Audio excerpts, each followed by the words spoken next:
When you start to become obsessed and do the basic things really well, you're going to be successful. When you're literally somebody that changes The world. you can be a little bit of an asshole. be a little bit of an asshole. The life you want isn't hiding from you. Like, I'm not done. I got more fight in me. I was a basket case for like 2 weeks. All right, hey guys, it's Talon, John, and Andy, and we are back with Obsession Required.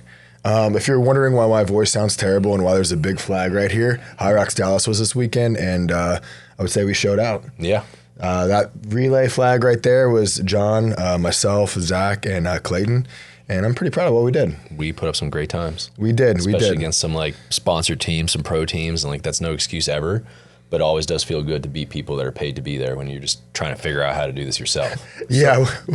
So how many competitors did you actually have there from your gym? So we were doing the math. There were 77 competitors from our gym, which was insane. One of the biggest teams for sure. There were 17 athletes who were associated with our gym because they were their teammates. And then we were talking about it, and the gym, Manicoa Fitness, they brought 33 athletes. I did a seminar down there. Mm-hmm. And then our run club probably saw another 40 to 50 athletes who we actually had a hand in training and helping there at the gym. So it was crazy when we thought about it. Our community had the hand in training, I would say at least 130, 140 people this weekend, which is crazy. That is nuts, to man. think about. Man, true testament to what you're doing and the culture you're starting to bring around here for Hyrox. But how many? I mean, this isn't the only flag y'all got this weekend. We got one other one, and then I think we had a 5th place, and then multiple 4th place. We got knocked off by seconds, and we were racing some of the top athletes in worlds there. So that would have been because of wall balls. Here we go. Oh no, not quite. I will say this. No, actually, I saved it. That's because of wall balls. There you go. Allegedly. No. So to put it in perspective, though, a few things. One, this was Hyrox history. So Dallas had the most amount of competitors. 17,000. 17,000. 17,000 competitors. In 3 days, 22,000 spectators. Wow. Yeah. We were packed. Dude, that is like, that's growth. That's growth. Yeah. Yeah, that's insane. And about growth, in March, you called us and you said, hey, I'm about to close the gym. And I'm like, what's the difference? And you're like, I just need 2 people. It was like 5 to 7. Yeah. I was like, it was minimal. Yeah. Yeah. It was get on crazy. the phone and dial. And look what who showed up. Like from March. Insane. Like literally 8 months difference. I sent a message to my coaches this morning and I was like, hey guys, like, we were almost about to go down 6 months ago. And then now you look at it and we had 77 athletes when we only had maybe 50 clients in the gym earlier this year. So it's been insane. It's been wild. And then go to the whole other side of it. Now you're opening a new gym that has double the space to absolutely. it with even more functionality of what you're going to be doing. And not only that, you're going to be a true partnered Hyrox facility. HPC, we can't announce it yet, but yeah, it's in there. I mean, Andy knows, I know John knows, but we are going to be a Hyrox Performance Center, the first one in Fort Worth. They have one in Dallas, and we're going to be working very closely with headquarters. So we've worked really hard to get to this point. But no, I'm thankful for the opportunity to partner with you and all your guys' guidance, man. That's huge to go from, you talk about that March to now. Goes right into why this podcast is important. 100%. Why we sit and talk about this stuff, because you have to be absolutely obsessed to do what it is you're doing to get turned around, get that mindset right to go out and do what it was you're doing now. Yeah, and I think that a lot of people don't see what goes on behind the scenes, right? Like, just talking to you guys, go out there, tell people about yourself, do that. Like, I mean, I spend hours doing social media, doing content, like reaching out to people, talking to my coaches, telling them what they need to do, filming that, building relationships with clients as much as I can. I mean, right now, I think we have 120, 130 clients. Like, my coaches and I do the best job of making that a personal experience. People don't see the work that it goes in to get what you want. And it truly is obsession. Yeah. And when you start to become obsessed and do the basic things really well, you're going to be successful.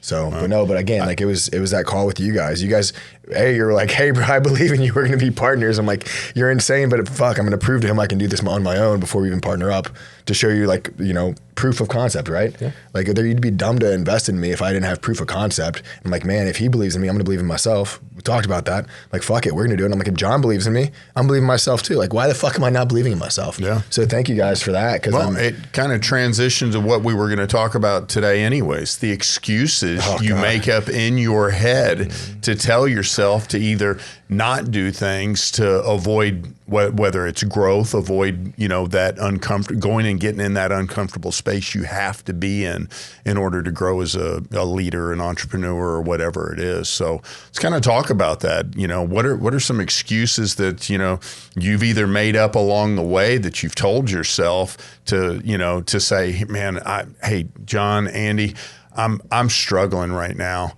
and I think I'm just going to close the gym. Why would you do that? You had something in your head was telling you that you were making up yourself, because obviously once you talked to John, you were like, oh man, that excuse isn't going to work. I'm going to have to make a couple of phone calls, get a couple of people. It's really not that hard, I mean, so there was some excuse you were making to yourself at that time to not go and find those extra clients. Yeah, and I think, man, this one might get me. So I think I've been going so hard for so long, like with the gym, and we had so many ups and downs to where we were close after COVID and it hit. And, I was just retired from the military. I'm doing everything with my heart. I'm trying to be a good father, a good husband. I'm in school full time. I'm working full time. It's just like, man, like, do I really want to put the effort into this that it's going to take to get it to where I know it can be? And then it was just like a really, really hard place of like, why am I doing this? Like, I'm not getting anything back from it. But then it was like talking to you guys, and then like, I forget what had happened. I had a conversation, where somebody was like, your gym like really changed my life. And I was like, well, are you doing it for the money, or are you doing it because like you really take care of people? I'm like, decide that now. Yeah. And then and I was like, well, if you're doing it because you love people, then fucking find clients and do better and make the time to make it what you know it can be. If you're doing it for money, then fuck off. Because like, yes, I want to take care of my family. Yes, I want a profitable gym. But if you're just doing it for money, I'm going to make great money as a DNP, a doctor of nursing practice. Like, why would I put myself through stress if it's just about money? But it was about people. And once I realized that, like, hey, I really do want to change people's lives. I do believe what I do is transformational, and it's going to be worth the struggle for the next year or 2 years. If I just keep doing it, then I can do it. But dude, I was just burnt out. I've been going so hard for so long. Like, I've been redlined since I got home from Afghanistan, and I haven't stopped. And I was just at that breaking point where I was like, dude, I don't know how much more I can take. But then I was like, fuck it. Like, to John's race today, I'm like, you know what? Like, mama didn't raise no bitch. Like, I can do this. Like, I've been through worse shit. Like, let's do this because my heart is about changing lives and transforming lives. Let's commit. Like, I'm not done. I got more fight in me.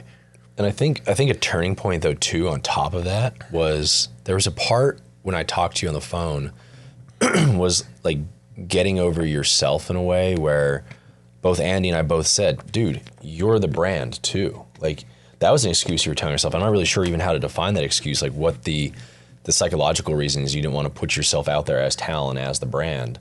But I remember telling you, like, dude, this is easy. Just like go, you're not selling $100,000 things. You're selling $150 things, yeah. Right?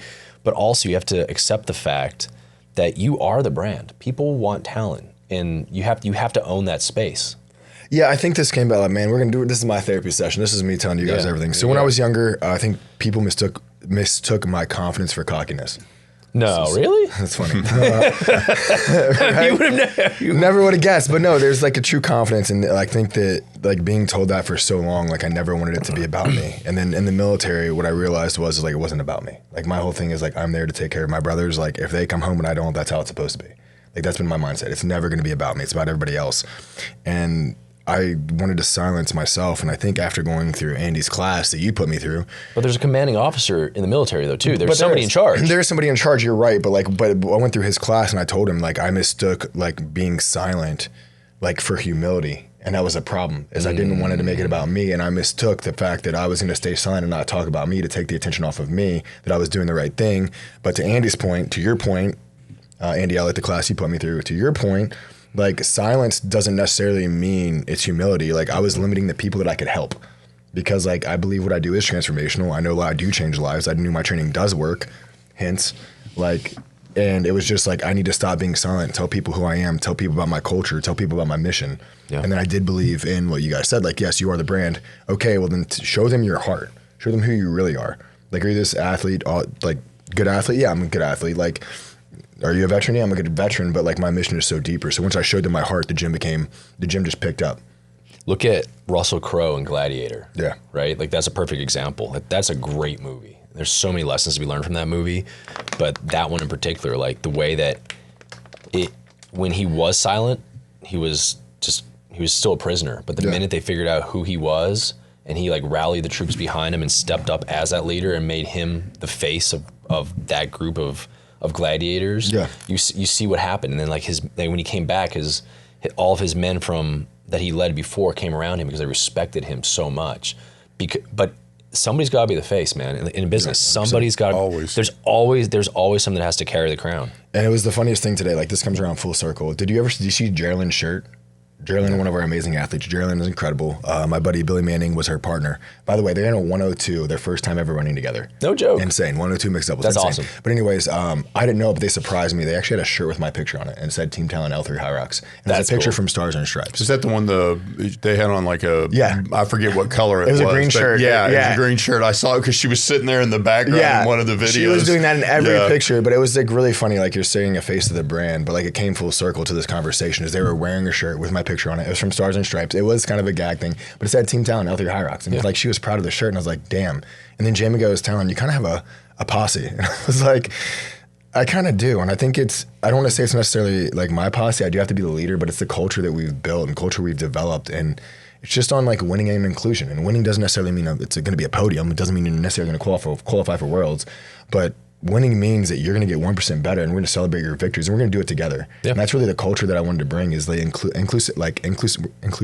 Inclusivity. Inclusivity? Sure. Yeah. Sure. We're going to make up words. We wanted to really build that culture of inclusion, but also winning. And I feel like when I was able to bring that culture forward, like with my heart and put my face out there, like, oh shit, like this is what it's really about. Like he really does love everyone. He wants everybody to win, and he's going to take everybody with him. Like we're all going together. And yeah, from your advice, again, put yourself out there, be the brand, and show them your heart, show them your culture, and it's going to win. And we're winning right now, and it's incredible. Yeah, I mean, Tesla is not Tesla without Elon. That's true. Apple wasn't Apple without Steve Jobs. I mean, there has to be somebody that steps up and does that role. Yeah, and that's it. I mean, absolutely. You could be an S&P CEO, or you could be a brand new entrepreneur CEO, but somebody is the face of the business. Always. 100%. Yeah, but like I said, it's just the whole excuses. I think something else that would be to talk about excuses. What about the excuses you're about to tell yourself before the wall balls? We're going to talk about that. So we're gonna go into. So I just want to set this up. And, wait, remember, approach this from your final goal. My final goal. Yeah. Becoming a psychiatrist. Yes, and I'm going to. Okay. A DNP, a doctor of nursing practice. Okay. And I think that we all do this. So approach it from that, not a ball busting aspect. It's going to be, I got to bust your balls a little bit. Sure. Like we got to bust your balls a little bit. So first of all, I just want to say that when people make excuses, and it's usually, you were saying, I'm getting dizzy, I can't see, I don't know if I can do this. It's not really an excuse. No, but hold on. I was on the verge of unconsciousness. I'm not saying you're not hurting, but understand there's a reason that you were putting that out there. Yes. And I've done it before too. You were protecting yourself against a bad outcome. Yeah. Mentally. 100%. You wanted everybody in that area to know that you were dizzy, you were hurting, and you might not be able to perform at wall balls. So if we lost, you gave yourself permission not to give yourself an excuse that you did not feel good. You did that. Yeah. The problem, and it's not a problem. No. Everybody does this. The excuses that I gave you guys on why my business wasn't succeeding, it was protective, because if my business failed, I was gonna have to own that I just sucked and I wasn't willing to do the fucking work. You were saying that because you were concerned that you were going to lose the lead that we had, and you needed to protect your feelings. Yeah. And you needed to have an excuse for it. Damn, I feel like we need a couch. And I'm being real, and we all do this, and people don't realize they do this. People generally make excuses because they're protecting themselves from the outcome they don't want. Yeah. 100%. And that goes into anything. 100. I mean, that's why you're sitting there and you may tell yourself when you're going to, let's just say you're going to start a business or something like that. You may say, well, I'm not ready. This isn't the perfect time 100%. to do it. And then in your mind, you're sitting here going, okay, because I know I'm going to fail. 100%. And I've told myself that now. Fucking lied. And you're sitting there lying to yourself, and that's what you're doing. Mm-hmm. And I know it even working out, whether it's with Talon or working out with Monique and going through, there's times I'm sitting there and I get that, all right, I got these spots I'm seeing and I'm doing this, and I'm not in a race or I'm not in a contest, but I know I'm against a clock well, here, let me just, hey, let me throw this out there. I'm feeling a little dizzy. 100%.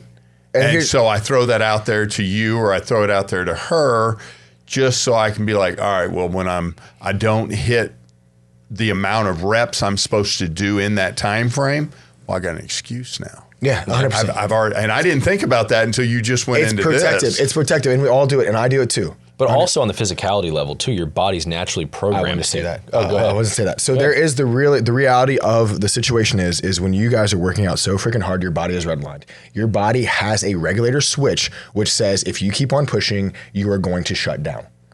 All right, it's very real. What you're experiencing is real, but in a way, you have to remember that it's protecting you. It's not necessarily saving you in the moment of what's going on. Like was an innate response. It's meant for fight or flight, for life or death. Like you're running from a fucking bear. Yeah. Right? Or you're pushing your body to the point where like you're going to die. But the reality is in the situations that we've placed ourselves in, like the race, like training, is like we're really not going to die. It's just going to hurt. We're going to be out of breath. Yeah. But your body has a way of tricking you to do that. And that's what John said, to your point, is that these athletes, top athletes, have built their mind so strong, their nervous system so strong, and their focus so strong that when that hits, they're like, you know what? I'm hurting. I need to take some deep breaths. I need to breathe and relax, because guess what? It's not going to kill me. I'm going to be fine, and I'm going to push through. But it's your body is physically protecting you, but then telling your mind like, hey, you know what? We're just going to tell ourselves this. So just in case we don't get what we want, we already let everybody know why we didn't get what we want. And it's because of that. And it happens on so many levels, guys. And the thing is too, it's like your brain is literally wired to make sure you live as long as possible. Yeah. Well, and that's, I think, you watch those videos about like Goggins, running and running and running, his knees are shot. He's, and how does he sit there and, normal person, I'm in pain. I'm quitting. I'm not going to be able to walk ever again after doing this. He doesn't. He just keeps on pushing through it because he found that place, like you said, in his head that he knows I'm just in pain. That's all it is. So I think Goggins is a little different. And I'll say this as well for my ultra. I'll never ever say I'm the athlete of David Goggins. Goggins isn't afraid to die. No, I agree with that. Goggins is not afraid to die. Yeah. And when you want something bad enough and you're not afraid to die, like, I was pissing blood at mile 90 in the ultra. You guys know the story. And I was like, I'm probably in rhabdo. Like, I don't know if I'm gonna make it to the finish line. Like, when I went to the hospital, the doctor said I had like maybe 2 hours of running before like I was gonna have to have dialysis. If I'd run for 2 hours longer, like they were gonna have to do dialysis. But like, you have to want something so bad, like that level, like he's not afraid to die and he's going to go because what he wants, like there's nothing that's gonna stop him. There's zero excuse. There's nothing that's going to stop him. He's not afraid to die, and he's going to get that no matter what. And I'm not saying everybody has to be that extreme, but he's literally let zero excuses in. Like, hey, dude, you might die. Cool. Does it.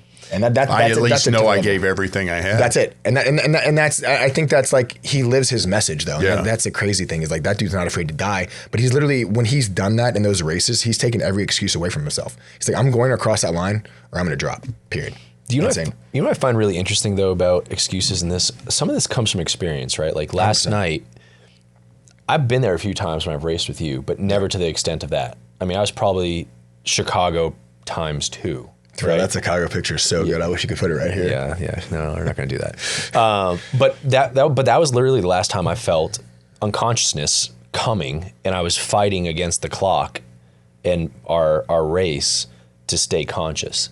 So it's been a while, and I don't do this very often.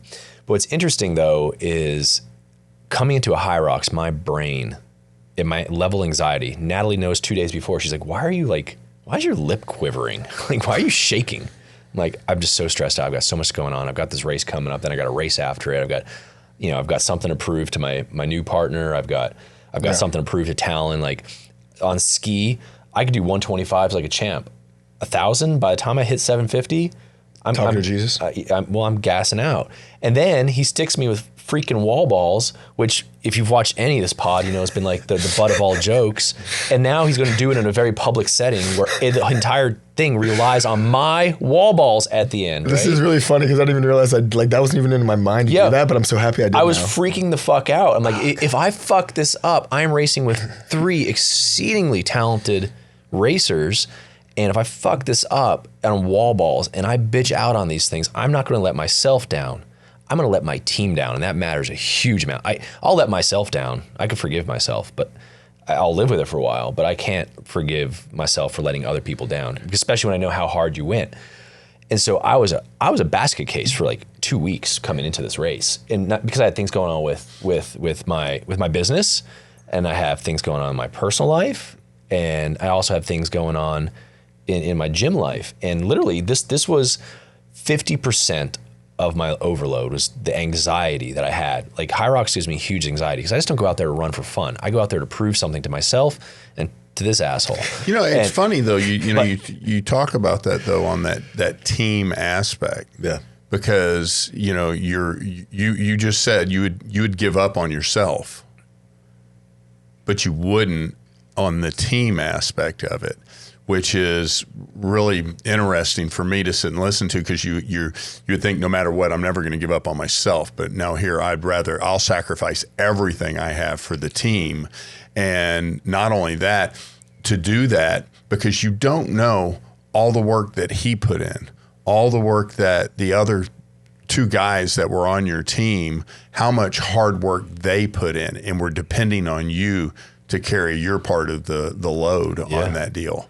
And knowing, okay, here, if I was running this race by myself, I might just give myself an extra 5-second break. But running this with you guys, I can't. Yeah. I have to go all out, and I won't quit. I'll push myself harder because I'm in a team aspect than I would if I was running individual. And that's why I told each three of you, I'm like, when I get into wall balls, I want you all in my fucking face, because I knew that was my weakness. My weakness truly is lunges in this thing, but because so I put you on wall balls. Well, okay, but truly, you also know where wall balls is with me, and part of that is a weakness, but I think a lot of it too is a mental thing from just kind of.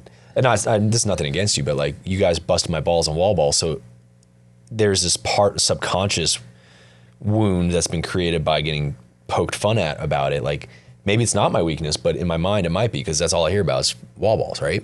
But what's interesting, what I was about to say, my point of this is I could walk into like an interview for my job at Hook and Barrel. It could be the biggest interview out there. And yeah, I got a little nervousness. I think any time you walk into something, but it's nowhere near this. Like when I interviewed, literally sat down with Jason Aldean, Luke Bryan, and Willie Roberts and all the rest of them, and it was being recorded for a TV show. I walked into it and I was cool and just got it done. The other week, I was in Milan, sitting down with Franco Beretta and Carlo Beretta, like 500 years of legacy. Like they're the 16th generation, 15th and 16th generation of this company. And I walked into that meeting and I was cool, calm, and collected, like, yeah, I've done this. And what's interesting is like how excuses and anxiety are not universal across the board. It's really based upon experiences. Like in going back into speaking of Goggins, going into your cookie jar and pulling back those other things you've done in the past. Like, no, I've done this before. This is nothing I haven't done. And that's probably why with Hyrox and stuff, like you do this a lot. You hold the record for North American races. You know, me, I've ran 9. You've ran 49. Or you're going to 46. I'm at 46. You're 46? I'm at 46. I want to be there for your 50th. That's going to be a huge party. It's going to be in Sweden, so get ready to fly. All right, I'm coming to Sweden. Shit. Dude, I got airline miles. I'm not afraid to use them. Yeah, John's international. But we're local for it. We're local for it. Says the guy. Says the guy with the jet. Man. But you hear what I'm saying? Like, isn't it interesting, like how you can make excuses for yourself in one aspect of your life, but you could walk into an interview with the two biggest names in country music and be like, hey, cool. Hey, what's going on, bro? Like, I've been here. But it's not that. It's not so much that. So I think your comfort in that comes with you're the expert in what you're walking into. Yeah. You're the expert in the media. You're the expert in the interview. You're that guy walking into that. So that calm is already there because you have that bit of arrogance, that not ego, but you know what I mean? Yeah. You're walking in control. Yeah. You're walking into his world now. Yes. And so you're not positive that, hey, am I not the weakest link in what we're about to do? We may be the strongest team, but I'm not the alpha on this team. Hell, I wasn't the alpha on the team either. It's Well, fine. but it doesn't. fine. And technically, you got Clayton four. is an animal. You've got 4 alphas on the Yeah. team. You really do. Well, I mean, there's 12,000 alphas in that, 17,000 alphas in that space. Yeah, It's insane. But you go into that, so it's a different feeling. So I want to go into, but let's talk about some of that though, how it relates to business. 100%. These things of how a normal person is going to run into that. I came up with a list of about 7 things that I think are common excuses that a normal person is going to use at any given time, of whether it's starting a business, starting to go work out, to get into training, to maybe sign up for a Hyrox. Like, hey, I've got one. I'm not fucking doing it. Jokes Yes, on you the are. yes. Yes. I just want to say right now, what is it? 2026, Andy Dunning, Hyrox, he's doing it. I don't give a shit. All right. Your name's going to be on the ticket, so if your ass Yeah. doesn't show up. I can vouch for this. I didn't want to do it either, and Yeah. he signed me up for a pro. Y'all making me sound like, anyways. But I mean, you are a Hyrox terrorist, by the way. Okay, by the way. So let's talk about those excuses in business. Think about one. I don't have time. I'm not ready yet. I don't know how. I'm too tired. I'm too stressed. I'll start this tomorrow. That's everybody's excuse for working out. I don't want to fail, or I just don't have the support from the people around me to do what it is I need to do. Which one do you want first? Man, I think every one of them relates to why people don't start things, why that never happens. I think there's again, like we can dive into like a big psychological aspect, but I think a lot of people lack the self-worth to really think that they deserve what they can get. And they make excuses because number one, they're afraid of the process, but they don't value themselves enough to think that they're worthy of achieving what's possible for that. So they devalue themselves and make an excuse because they're scared of what's on the other end, and they don't feel like they're worthy. So it's easier to say, I get started tomorrow, or, I don't have the time, because like they really don't think they can accomplish it. They really don't believe in themselves, because if they did, they would start right now and go head into it and not be afraid of the judgment. And I think, well, that's that scarcity mindset. yeah, very much so. And it's crazy, but they make these excuses. And again, it's protective of an outcome they don't want. And they just don't value themselves enough to think that they actually deserve that. So they make an excuse for not starting, because if they don't start, then they never have to worry about what happens. That's why, somebody asks, well, what do you want out of life? I want everything. I want it all. I want happiness. I want money. I want great friends. I want the life that I believe I deserve. 100%. And, and why do I think I deserve that? It's because God said it was possible. So if he said it was possible, I'm going to go after and go get it, because then if I don't, what have I done? I haven't done what God gave me the opportunity to go out and do. Yep. Not necessarily the opportunity, but the ability. Yeah. People forget they have a lot of abilities, and that they will make excuses and be like, I don't have this, I don't have that, I don't have that talent. Like, no, you have the ability to develop that talent. Yep. Right? Like, you have the opportunity to develop that talent. Like, you have the ability to do whatever you want to do, but whenever you start something, you're never going to be good at it at first. My first Hyrox doubles, like, I hate to go back to this, was an hour and 7 minutes. I had no skill in Hyrox. It was a doubles. We went 6 months later and we actually invested in it. We ran 10 minutes faster in 6 months. We didn't have the ability to do that. We developed the ability to it. But like, we could have made excuses and be like, oh, we're just not good at running. But we never would have started. Yeah. You have the opportunity that God gives you, and you might not have the ability now, but you have the opportunity to develop the ability to become who you want to be if you don't make the freaking excuse. Oh, I agree. It does. It comes from, whatever. It's a identity conflict. 100%. Fear of judgment, lack of self-trust, and that comfort addiction. You're addicted to just being comfortable. Nobody wants to go get in that uncomfortable space of starting something new, of breaking the chains of going after everything that there is. And so you get stuck. And what's everybody tell you? Where's the most people have to be successful? You got to find yourself and put yourself in the most uncomfortable space there is at all times. And comfort is what kills growth. I saw a really interesting thing, and it's a little bit of a stretch for this conversation, but I think it could be applied. Kevin O'Leary was talking about Steve Jobs, and he was talking about Steve Jobs' signal to noise ratio. And what that is I know exactly what you're talking about. Okay. And so I think it could be applied to that, because what that is you need to take the top 3 things to accomplish in the next day to get to your goal. Anything that's in between that is noise. Yep. And Steve's perfect ratio is 80% signal and 20% noise. He could tolerate 20% noise. But it's also like, so in this case, is like how much noise are you as an individual allowing into your ratio? Are you 50-50? Are you actually opposite? 80% noise, 20% signal. And how do you sort through all that stuff? And it comes back to, curtailing the noise. Like, are you telling the excuses in your head to basically fuck off?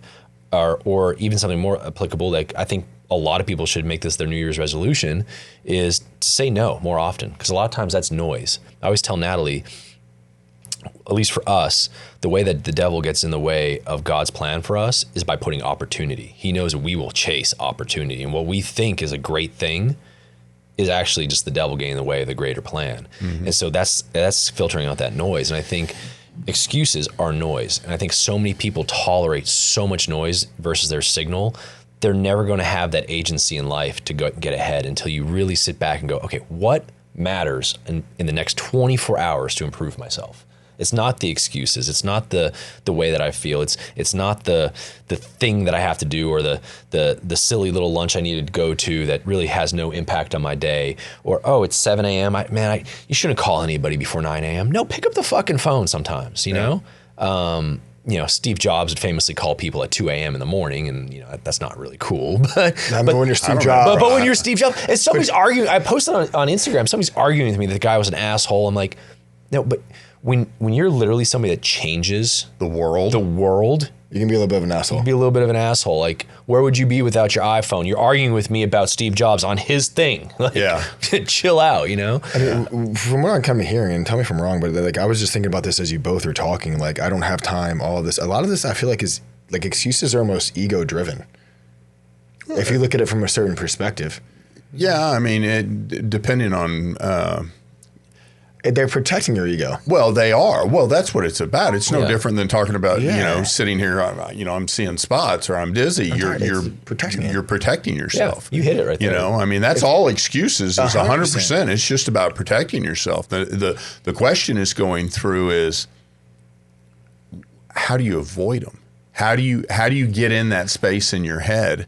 The awareness of, okay, oh shit, I just made up an excuse, or I'm letting too much noise in right now and not following the signal that I need to be following to do these things, because there's so many distractions that we've got in our lives, whether it's your phone, your iPad, your the TV, just pure laziness. I'm hungry, I want to go eat, You know what I think, and I think that's how do you navigate that, right? Like, we're probably at that point where we can probably start discussing that. Your why has to be bigger than your ego. Oh, 100%. If your why is not bigger than your ego, you're just going to continue to do it. And I think, man, I don't know if I'm going to say this without crying, dude. Like, bro, I was serious when I was like, your son's watching you, dude. Like, that little boy fucking loves you, man. Like, you're his hero. Yeah. And that's why I was telling you to get out of your head, because, like, your son's watching you. And you either That's actually what snapped me out of it. So, bro, thank you. Dude, like, I'm trying not to cry, but that little boy,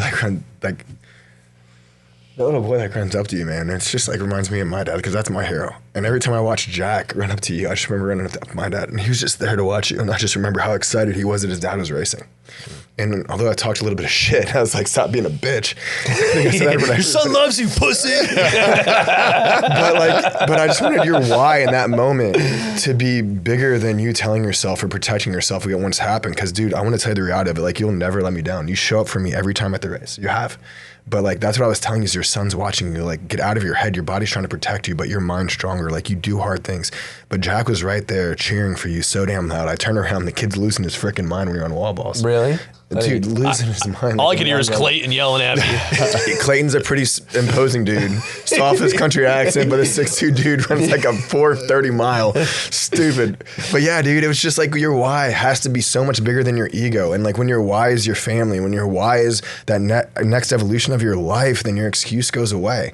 And if you don't have a why that's big enough or a dream that's big enough, then just you're going to live in a hole, man. Yeah. But dude, I was so proud of you because you came through your son. And as much shit as I talk about wall balls, he did his wall balls in 409, including the run in. 403. 403. including the run in. So he did sub 4-minute wall balls on there. That's over more than 25 wall balls a minute. Dead tired in front of his son. There's no greater victory than that. And he did it. And I hope that it was resonating that your son was watching you because he was so excited to be there for his dad at the event. Yeah. So make your why bigger than your ego and you will win every time. And if you can't shut your ego down, come talk to me for some counseling after I graduate because we can fix that shit. You guys cry together. And that's that's what's crazy though is, you sit here and you talk about that because you're setting a standard though. Yeah.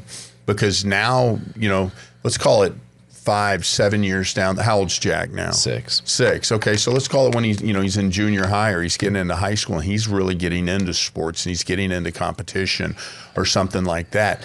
He's now realizing, now wait a minute, I've already got this in the back of my head. Mm-hmm. Quitting's not an option. Well, when I came through that finish line, I don't know if you noticed, he came running in with a can of water for me. He stole it from me. He stole the water. Jack steals water and runs it to his dad. So he ran that in, and I was like, son, I want you to remember this. I hope you remember this, that when you go out there and you have a team, you do not let your team down, and you give it your all. I thought I was gonna pass out. He doesn't know what pass out probably means, but I was like, I thought I was gonna lose, but I didn't stop. And I said it to him multiple times, knowing he probably didn't understand it, but I hope it stuck somewhere in his subconscious. Yeah, I'm telling you that it does. It will. It will. It really does. Yeah. I mean, you just don't realize the importance of that stuff, of how that sticks with them, and and that's why I always talk about that part, man. You've got that opportunity in life, and the things you're doing, and all these goals that you're setting. You're setting a standard for what he is going to go do in life. Mm-hmm. And you're making it obviously a really big one, because you're doing such big things with the company and stuff. And not just that, you're opening him to experiences that most kids, not most, I'd go 99% of kids in the world will never have the experiences that he's getting.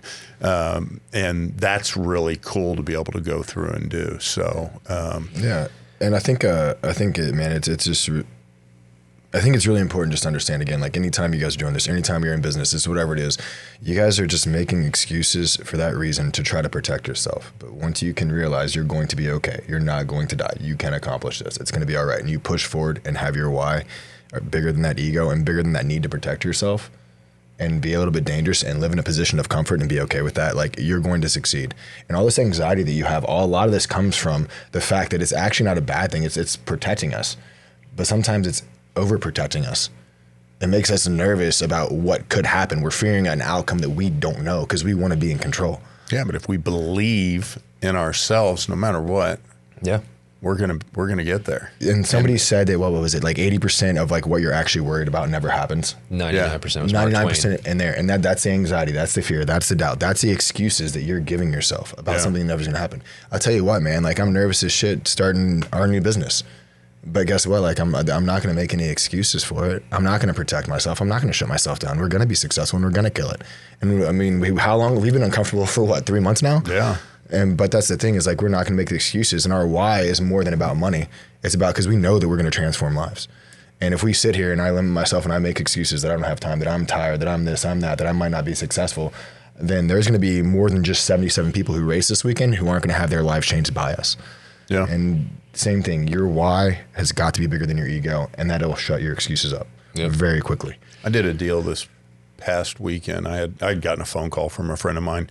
He needed help raising some money for a church deal, and I was a little uncomfortable with it, and I was building excuses in my head of why I didn't want to help him with it, because he really needed it.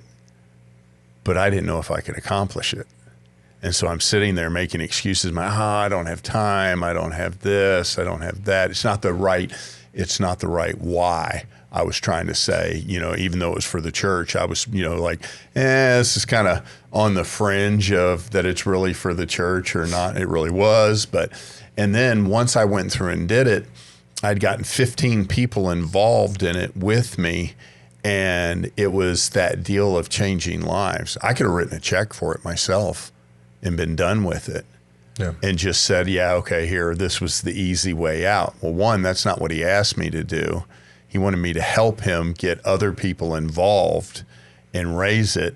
And why was because once we raised all that money, it was kind of like throwing a rock in the water, and you start this ripple effect going through, because now I got other people involved in this and they're going through, I'm changing their lives at the same time. But I had the fear of going in and doing it, and I kept making excuses in my head of why do I need to do this? And finally getting there and doing it though was, and succeeding at it was, there was a lot of gratification in it. And I'm going to say you probably haven't experienced the full gratification yet because you haven't seen the full outcome of it yet. And this is just the gratification you're having right now from not making those excuses and going head on and bringing those 15 people in. Like, you're experiencing a little bit of like the success. Just wait until you see the lives are changed and the final outcome. By you, again, having that why that was bigger, I think your mind's going to be blown and your heart's going to be so full from what you just did, which is incredible. But you go back though, it came down to ego. 1,000%. Always. Because one, I didn't want to hurt my ego if I didn't raise the money. Yeah. And then I'd have to write that check. I think this is a good point too. Like, is just kind of as we're moving forward. John, you said something, and we were talking about ego and this. I think sometimes we make excuses out of fear for judgment from others.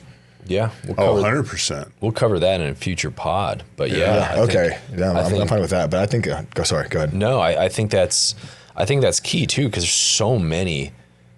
I mean, I don't want to fail on wall balls now because I don't want to let my team down, but also I'm going to have to deal with your bullshit for weeks to come. Though. It's real good bullshit. It is. But no, basically, I don't want to be judged for it. And next time there's a relay, you're going to be like, no, John's doing row.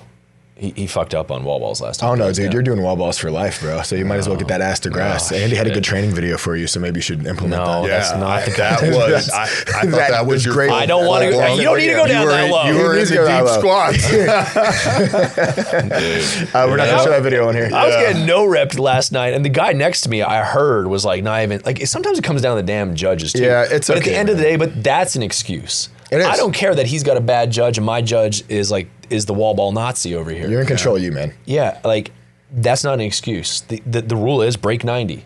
Just because he doesn't have to and you have to, or you have to break more than 90 because every judge is subjective. Yeah. The rules are the rules, and you cannot use what other people are getting away with as an excuse either. Yeah. So I think it's about time to wrap the pod. Doc, you wanna give one piece of final advice? One piece of final advice is, guys, like, look, excuses happen. We're all gonna make them. It's inevitable. Yep. But I think that the really important part is to remember why you are doing it. And I think that if you can find a place in your head, and first of all, you acknowledge that you're making an excuse, acknowledge it, ask why you're making that excuse, get to the cause of the excuse, and then move past it. Because oftentimes, when you get to the actual root cause of what's causing you to make the excuse, it's a lot simpler than you think. It's not really that big of a deal. Yep. Whether it's fear, all right, whether it's burnout, whether it's fear of judgment, and you acknowledge that and you confront that, then you can move past it. Yeah. So figure out why you want to make that excuse. Make your why bigger, get after it, and freaking move forward. Yeah. Kick ass, take names. There you go. Yeah. The life you want isn't hiding from you. No. It's just waiting for you to stop making the excuses and lying to yourself. Yeah. And I think I just want to end this. So I think I can't remember the specific conversation with my wife. I might be paraphrasing, but she just, and this comes back to you guys and excuses. She sent me, I think, a post on Instagram, and it says most people who are like wildly successful or millionaires that believe in themselves beyond like imagination, like wild belief. And I think that's what it comes down to. You have to believe in yourself so much that you're not going to make an excuse. There's nothing that's going to stop that. That belief in yourself will prevent you from making excuses. Yeah. And I think that's what I think we've developed here in this podcast is we all believe in each other, and we're all going to keep pushing forward. And if one of us makes an excuse, we're all calling each other out. Definitely going to get called out in this group for it. There's no doubt on that. Yeah, like in the lane, Andy calling me out, like being a little bitch, get up in the morning. All right, man, I'm up, let's go. Yeah. But no, guys, I think it was a good pod, and I think that, Guys, appreciate y'all tuning in to Obsession of Required. And man, if you like our podcast, man, share it with your friends. Get it out there. Let other people know about it, because we're going to keep doing it whether you want to listen to it or not. If you're not sharing it, you're making excuses. That's right. You're just making excuses. Oh, boy. That's the pod. That's the pod.